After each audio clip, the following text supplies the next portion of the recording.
Olá, você está no programa Alma Querida. É uma alegria imensa estarmos juntos novamente para analisarmos os e-mails que nos são enviados pelos nossos queridos amigos. O de agora nos questiona sobre o sofrimento dos animais no caminho até o prato. É muito interessante, né? E é uma amiga que ela diz: querido Adão Nonato, acompanho este programa, entre outros, da Rede Mundo Maior pela internet. Sou vegetariana por amor aos animais. O senhor fez muitas considerações importantes sobre comer carne animal em um programa já há algum tempo atrás. Mas acho que faltou falar um pouco da dor e do sofrimento imposto a esses animais no caminho até o prato. Não sou tão cuidadosa com a saúde como deveria, mas o amor e a empatia que sinto por esses animalzinhos me impedem de patrocinar essa matança. O senhor deve conhecer o trabalho da doutora Irvênia Prada. Ela fala muito sobre esse assunto, muita luz.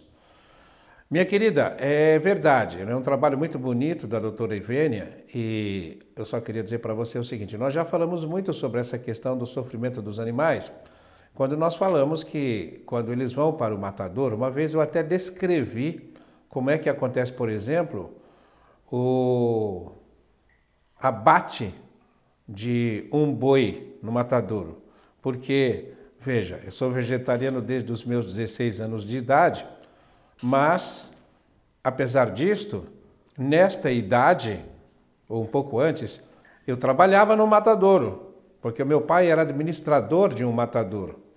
Então, o meu trabalho era exatamente, depois que eu chegava da escola, ir para o matadouro para cuidar da chamada barrigada dos porcos que meu pai comprava, dos abatedores, porque eu tinha que limpar as tripas, tirar a gordura, que era a banha, para fazer banha. Depois nós vendíamos as banhas, torresmos e as tripas todas limpinhas, que era para os marchantes fazerem linguiça, usar aquilo para fazer linguiça.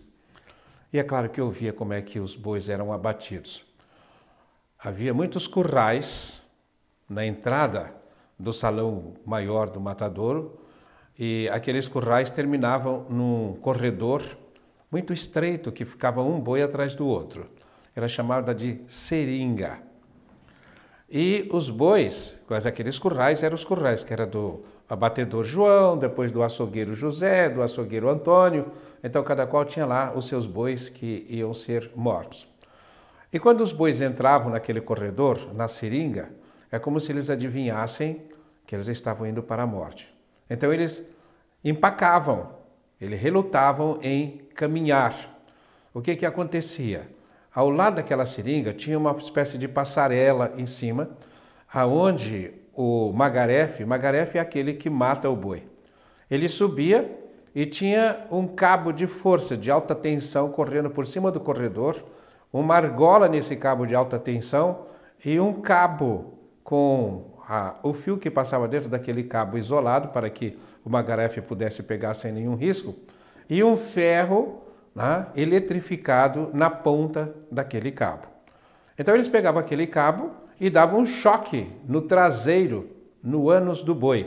O boi dava um pulo terrível e empurrava os outros que estavam na frente. Eles iam fazendo isso até que o boi entrava num curralzinho pequeno, que cabia 3 ou 4, e de cima, tinha uma outra passarela em cima, uma espécie de um andarzinho, o magarefe pegava e tinha uma espécie de chucho, como se fosse um punhal grande na ponta, e que batia bem atrás da nuca do animal. Quando batia atrás da nuca do animal, seccionava os nervos que ligavam o cérebro do animal ao corpo do animal, ele caía imediatamente. Não é que o animal estava morto, mas ele estava inerte, porque não podia mais se movimentar. Quando nós temos a mesma estrutura, de certa forma, e quando você sofre o que se chama de AVC de ponte, é a ponte, né? Você sofre um acidente vascular cerebral na ponte, então você fica paralítico. O corpo está ali funcionando, o cérebro está funcionando, mas você fica paralítico, porque não há como fazer a ponte entre o cérebro e o corpo. Então os bois caíam. Eles estavam inertes. Não podiam se movimentar. E ficava lá aquelas 3, 4 bois. Aí abria-se a porteira o portão daquele chiqueirinho, e um sarilho que estava do outro lado do salão, com um cabo de aço, vinha assim, enrolava aquele cabo de aço no chifre, no pescoço do animal. E ele era arrastado para dentro do salão. Só que para entrar no salão tinha uma rampa, tem uma rampa. E essa rampa, quando o animal é colocado, ele é sempre de frente, quando ele é colocado, metade do corpo na rampa e metade está do lado de fora, ele está inclinado, então ele é sangrado. É uma faca que se enfia no pescoço do animal e aí ele vai morrer. Ele é sangrado, o sangue começa a escorrer e tem já um ralo ali na frente para coletar aquele sangue e levar para fora do matador, para um esgoto. Ele é sangrado. Mas quando ele é sangrado, já estão cortando as pernas dele, já estão tirando o couro, já estão fazendo uma espécie de incisão na cabeça. Ele está semi-morto. E depois ele já é levantado pelas patas traseiras, é tirado a perna do boi de trás, é tirado e fica só do joelho para o corpo. E ali ele é pendurado e o couro vai sendo tirado. E quando tira, o couro inteiro ele é repartido em 4 pedaços, então fica 2 quartos traseiros, 2 quartos dianteiros. A cabeça é tirada fora. E muitas vezes, logo depois, muito rapidamente, esse quarto de boi, ele é tirado daquele sarilho que o levanta e é levado para um outro salão onde ele é pendurado para esperar que o caminhão venha pegar para levá-lo para o matador. E muitas vezes você vê que o quarto do boi, aquele pedaço de boi que está pendurado lá naquele estaleiro, a carne está vibrando, está tremendo, é como se a carne ainda estivesse viva. Aí acontece uma coisa importante.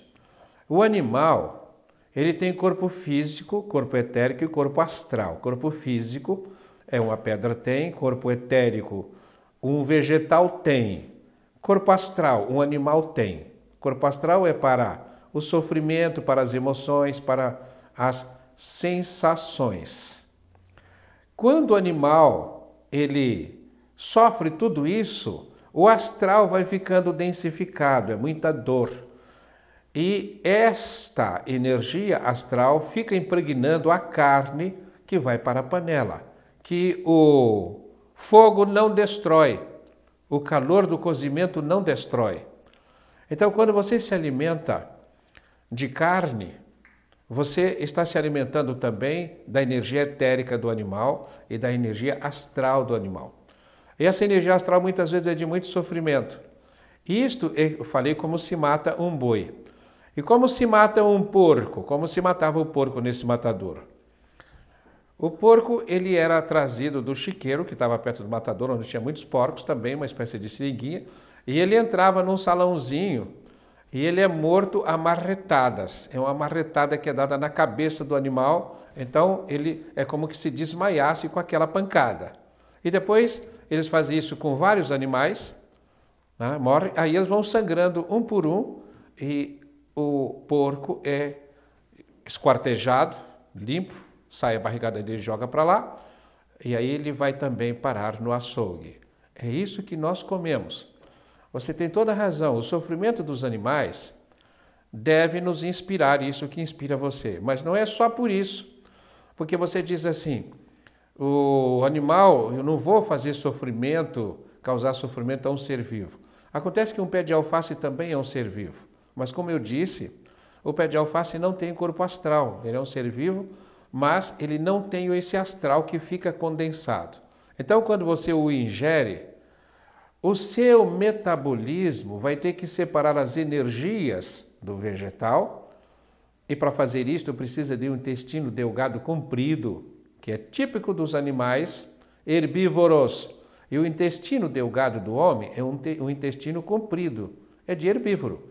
Os carnívoros têm intestino delgado, né, curto, porque a digestão da carne é rápida. Então, no corpo humano, a carne, quando ela é metabolizada, ou seja, quando é tirado aquilo que presta, o que não presta, tira a energia que fica, o que não fica vai ser jogado fora, não dá tempo, ou melhor, dá tempo demais. Então a carne fica dentro do organismo apodrecida. Não é uma digestão, é um apodrecimento. E para você ter uma ideia, os dois componentes que essa carne apodrecida vão liberar no seu organismo se chamam putrescina, lembra apodrecimento, e se chama cadaverina, lembra cadáver. Então você fica um cadáver dentro de você. E o que acontece? Além disso, tem a parte astral que você ingeriu e que vai impregnar o seu corpo astral. Então você vai densificar o seu corpo astral. Aquilo que semeares tu mesmo havereis de colher, como diz a lei cósmica, consubstanciada no Evangelho, então você vai ter que pôr para fora essa densificação. E para fazer isso, muitas vezes você precisa criar uma doença. Uma doença para você descarregar no corpo físico, na parte física, na parte mais densa do nosso organismo, que é o físico, descarregar aquilo que está no seu duplo etérico e que está no seu corpo astral.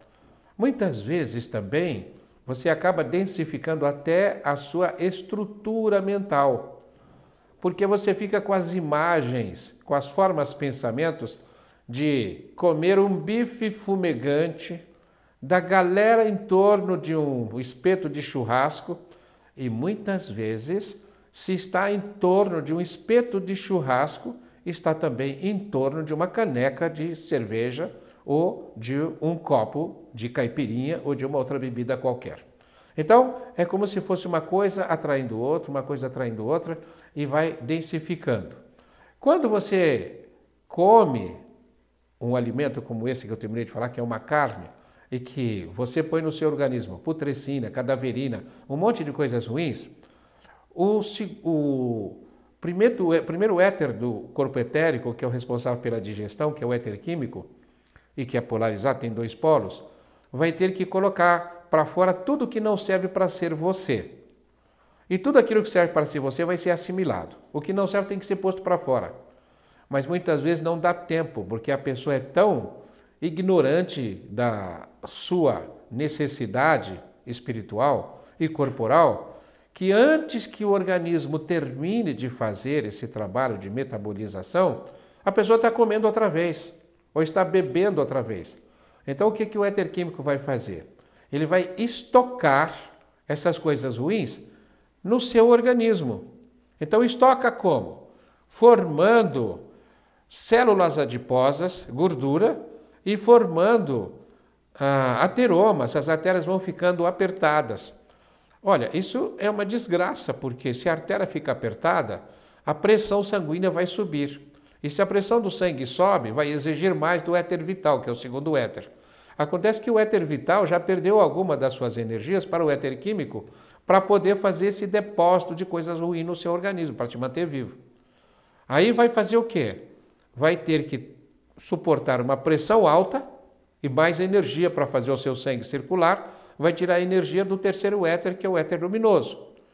O éter luminoso é responsável pelos sentidos. Aí você vai começar a usar óculos muito cedo, vai começar a ter deficiência visual, muitas vezes deficiência auditiva, e o éter luminoso, para superar isto, vai roubar a energia do quarto éter, que é o éter refletor, que é o responsável pela memória.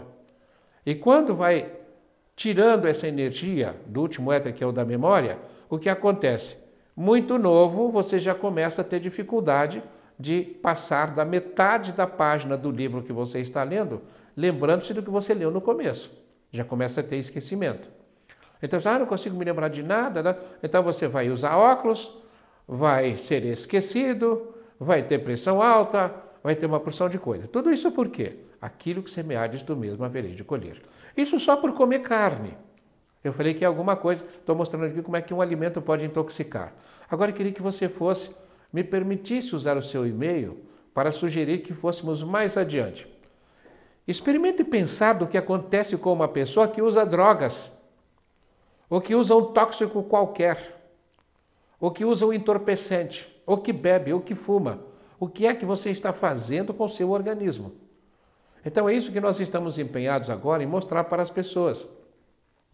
Como é que, quando você faz isso, você densifica todos os seus corpos de expressão. Corpo de expressão é o físico, etérico, astral e mental. Você densifica todos eles, ou seja, você endurece. E se endurece, vai ter que desendurecer. Endurecer é como se você estivesse sujando a roupa nupcial, o perispírito. Vai ter que desendurecer.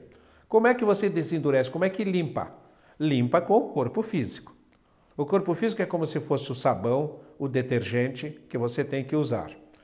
Ah, e o que acontece com o corpo físico? Essas energias negativas que são acumuladas nesses veículos espirituais voltam para o corpo físico. E aí o corpo físico começa a se deteriorar antes da hora. E você vai vendo a expressão do corpo físico, como é que essas energias negativas vêm para o corpo físico. As primeiras que chegam ao corpo físico são aquelas que vêm do duplo etérico. Depois aquelas que vêm do astral, aquelas que vêm do mental. Fica tudo um comprometimento, é isso que dá o vício, que dá a dependência química. Nós poderíamos dizer que uma pessoa que come carne é um dependente químico? De alguma maneira sim. A pessoa que come demais, de alguma maneira sim.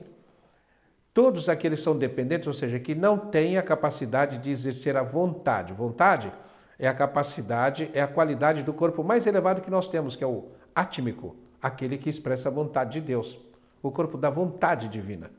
Vontade é uma coisa, desejo é outra. As pessoas confundem demais. Desejo é um impulso para o gostoso.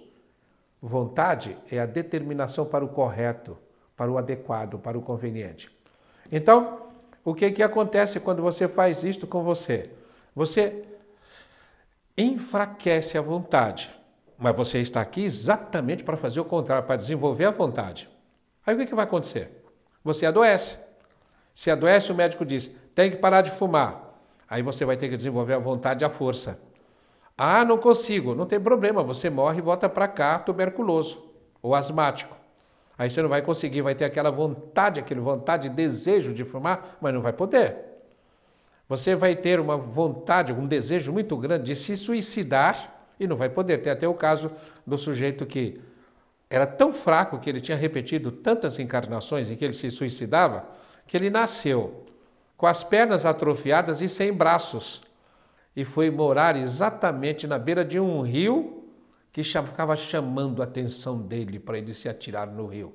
E ele não conseguia, porque não podia andar, não podia se mexer, não podia sair daquela cadeira, só se alguém o jogasse no rio. Aí já seria assassinato, não seria suicídio. E passou a vida inteira sonhando em se matar, mas não conseguiu. Até incorporar, né? Tem que ficar meditando. Você pensa, mas medita. Por que não? Por que não? Por que não? Aí você vai começar a encontrar respostas. Então, é muito importante esse e-mail que você me mandou, minha querida. Eu agradeço, porque nos permite falar de tudo isto. A coisa mais importante que nós estamos fazendo aqui no mundo é exatamente esta correção dos nossos comportamentos do passado. É assim que nós evoluímos. E daí a importância de nós não estarmos condenando ninguém, porque cada qual está no nível que precisa, no momento que precisa. Por exemplo, você que fez esse e-mail, que mandou esse e-mail, você mandou para uma emissora brasileira, você nasceu no Brasil, você está cercada de brasileiros. E você pede, inclusive, que eu tenha olhos para o trabalho da doutora Irvênia. Veja, você está cercada de um contexto que é importante para você, porque você não nasceu na China. Os chineses são por natureza, ou na Índia, são por natureza mais melancólicos, mais introvertidos, ou na Inglaterra são mais fleumáticos, ou na Itália são mais sanguíneos. Porque nasceu, ou senão na Alemanha, que são mais coléricos. Você nasce aqui no Brasil, que você tem uma soma de tudo isso, e tem essa emergência do espiritismo, do espiritualismo, da espiritualidade, tomando conta de todos os meios de comunicação e tudo aqui no mundo. Então, você está aqui para ter olhos para isso, e todos nós estamos aqui para isso. Os brasileiros estão aqui agora contando com a Federação Espírita Brasileira, com a TV Mundo Maior, com a Rede Boa Nova de Rádio, com muitos veículos de comunicação espiritual. Você já não assiste nenhuma novela que não tenha lá alguém falando de reencarnação, alguém falando de encosto, mesmo que seja de uma maneira jocosa, isso já está virando na mídia um hábito. Então, o que é que vai acontecer dentro de pouco tempo? Vai acontecer que nós estaremos todos já vivendo numa outra realidade. A realidade que vamos viver vai levar em consideração isso tudo que nós falamos aqui, vai levar em consideração que para você criar uma boiada de 1000 cabeças, como se diz, você precisa de meia dúzia de vaqueiros. Se você principalmente for criar só para o abate, meia dúzia de vaqueiros, e você precisa de muitos alqueires de terra para criar 1000 cabeças. Agora, esses alqueires de terra, se você tira a boiada e põe gente lá para plantar, você vai precisar de muitas pessoas para plantar. Mas vai criar alimento, vai produzir alimento para milhares de pessoas. É completamente diferente a realidade. Então, o que é que nós temos que fazer? Ter bom senso. O momento está nos pedindo que tenhamos bom senso. As pessoas estão tendo a atenção chamada por essa questão de alimentação, essa questão de vida, de exercício, de como é que você tem que fazer. E essa questão dos corpos nossos vai entrar no Espiritismo. O plano espiritual já está produzindo livros psicografados tratando disto. Mas, como o nosso tempo para esse bloco terminou, nós vamos encerrar aqui e voltaremos daqui a pouco.